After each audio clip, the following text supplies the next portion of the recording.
What's up everybody, Coach Mills here, coming at you with a brand new Valorant video. In this video, we gotta talk about some actually insane things. First off, we gotta talk about the brand new Ask Valorant, where we as a community ask questions to Valorant devs, and they give us some pretty interesting answers about tons of different things, including how to potentially not lose out on hundreds and hundreds of dollars worth of skins. So we're gonna break all that down, and we gotta break down an interesting clip by Hiko that talks about pro executes and what we can do to actually learn one of the most important things as far as meta strategies are concerned and how to apply that into our game. Plus, we got some first strike news and much more. I mean, we got so much, so make sure you watch it to the end. But do yourself a favor right now and go check out the GameLeap website, because we have in-depth Radiant VOD reviews, advanced tips and tricks, in-depth agent courses, mechanical guides, and much more. Go check it out. But without further ado, let's jump into the video. Now, kicking it off with the first question in the new Ask Valorant, and the question was, I'd really like to know how many hours my friends and I have spent in the game. Is it possible to add this feature?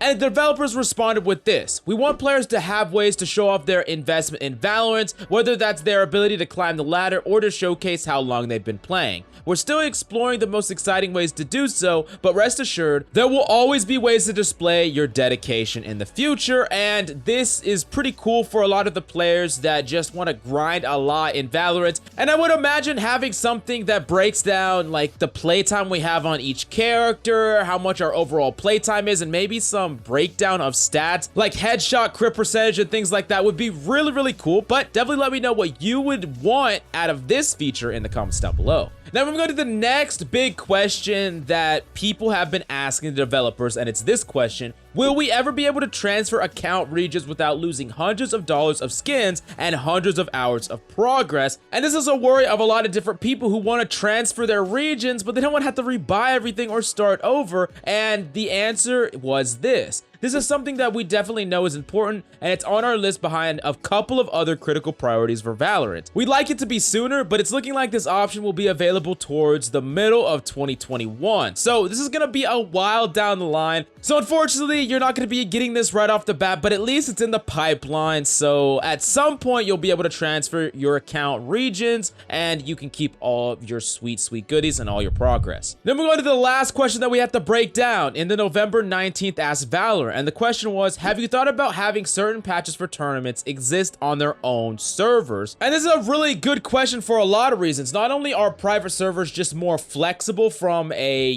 developer's point of view, they can make things perfect for a tournament setting, but they also make it so if they want to have a patch for us, the regular consumers, they also don't have to push a patch on to people that are playing in a tournament. And this is their answer: Tournament Realms, basically a private server, are something we're actively pursuing and is coming soon. For First Strike, we're only planning to use a separate patch line, which they consider Tournament Realm Lite, for the main event, but ended up launching this early to allow tournaments to continue on the same patch they started on. This has allowed us to keep esports on a separate patch from live, and it's something we're bringing back globally for the First Strike main event December 3rd through 6th. In the future, we'll have fully flushed out Tournament Realms that will give us even more control over the environment that esports is played on. We'll have specific rules around what patches can be used for certain tournaments to help create the best environment for competitive play. We're extremely focused on competitive integrity, and we will continue to adapt our plans in collaboration with both devs and players. And that seems like a pretty definitive statement to me. And once this is all up and running, I think we're just gonna have a much better tournament experience with no insane hiccups, no rollbacks, or anything like that. Now moving on to the next big thing that we have to break down. It's this clip by Hiko, and he's really gonna break down for us timed execution in pro play. And this is something that is actually amazing when you watch it and listen to it. You're really gonna open your eyes to exactly how pro play is kind of thought about and how certain executes are made. So I'm gonna roll the clip, and then I'm gonna break it down a little bit for you. Let's roll it right now. Intervals in this game are every 35 seconds. Most of the time,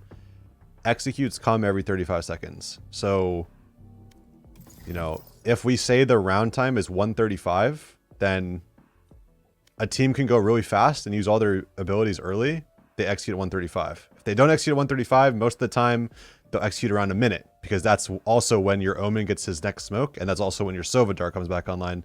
And in high tier games, Sova arrows are, pretty much used on cooldown.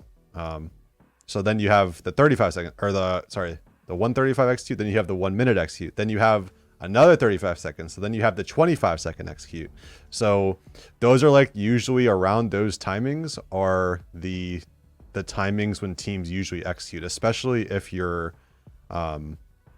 playing with like a competent team or against competent team. Okay, so as Hiko described, there are typically 3 different time frames where teams will execute with their abilities or try to fish for an execute. They'll do it at that 135 mark, they'll do it again at that 1 minute mark, and then they'll do it again at that 25-second mark, because you got to understand, specifically Sova and Omen abilities are on that 35-second cooldown. Now, this really makes a lot of sense when players are in that downtime, when they're waiting for their abilities to actually start and execute off. You're gonna see a lot of players like play really passive, fish for a certain amount of space, maybe peek some tight angles, but not go for anything definitive, and then when they have those abilities, they're gonna execute. Now, that being said, because of the timing involved, the enemy team can also be thinking about this, and this is directly how you should be thinking about it in your games, because even on a micro level, and I'm not talking about high level where people are coordinated or anything like that, at a micro level, just keeping a mental note of that 35 seconds in your mind when you're playing ranked play is absolutely so amazing, because when the enemy Sova uses his recon, if you just look at the clock, you count down 35 seconds or roughly a little bit over 30 in your head, you'll know when the next one's coming. You'll know when to be prepared for it, and you'll also know when the enemy is going to go from static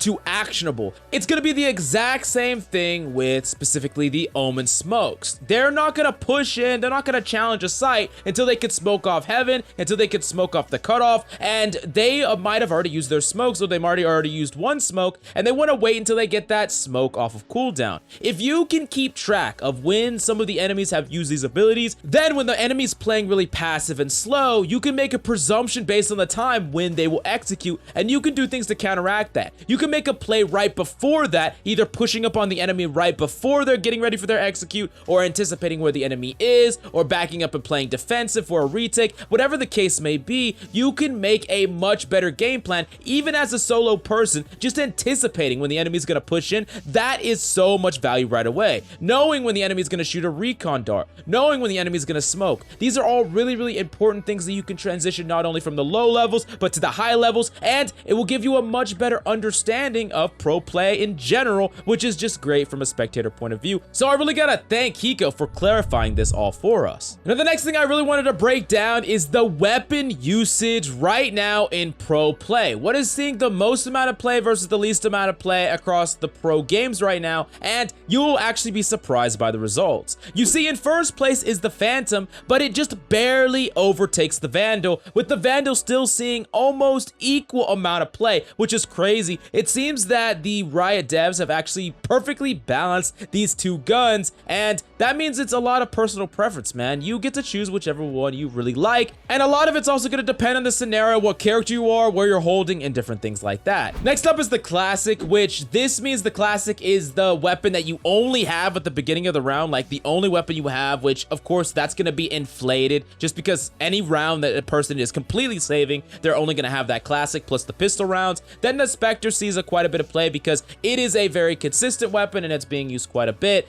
followed by the Ghost, which is expected, and then the Sheriff, which notably is going to see a lot of play, of course, in pro play because of the aim and the fundamentals on some of the players. Then we got to talk about the Operator following right behind that, which is still seeing a decent amount of play. I think this is a pretty balanced amount of play for the Operator. And then the Stinger is a close behind weapon, which in my opinion, I think the Stinger is absolutely nutty right now. But the most important thing about this graph to me personally is just the balance between the Phantom and the Vandal. But definitely let me know what you think about this in the comments down below. What gun do you use and why? Please let me know. Now, the last thing that we gotta talk about is happening right now, and it's the First Strike main qualifying event. One of the two main qualifying events that we're gonna have, and this is where the top 16 teams battle it out, and you should be watching because it's been absolutely amazing. And I really want to show you this absolutely nutty ace 1v1 battle. You heard me right. I'm gonna play the clip, and you're gonna get a little bit of a taste about how cool some of these pro matches are. T1 in a very, very good position right now. They've got good economy right now. They've got a full buy. They've got the op in Skadoodle's hand. If they can pick Odorous early again, this could be really huge for T1 in this round. Yep, Odorous looking to have a round for himself, but he's taken down almost immediately. Dashing onto the site, Brax will take down the top frag, and the second duelist make it 3. Brax looking to match his ace with an ace, as it's all up to 1. Brax is still alive. It's a 4K for the Cypher. As Superman pushes up, is able to grab 1, able to grab 3. He's trying to answer back. It's an op in hand.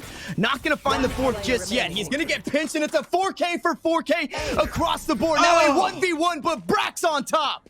What a round from Brax and Superman. Now that was a freaking insane ace battle, and I absolutely loved watching some of these crazy engagements throughout the course of the tournament, and there's a lot more to go. But do yourself a favor and go check out the GameLeap website right now if you want to level up your skills and climb the ladder with ease, because we got everything you need, from in-depth advanced tips and tricks to VOD reviews and much, much more. Do yourself a favor, go check it out in the links down below. But thank you so much for coming by. That's all I got for you today. I'm Coach Mills, and of course, until next time,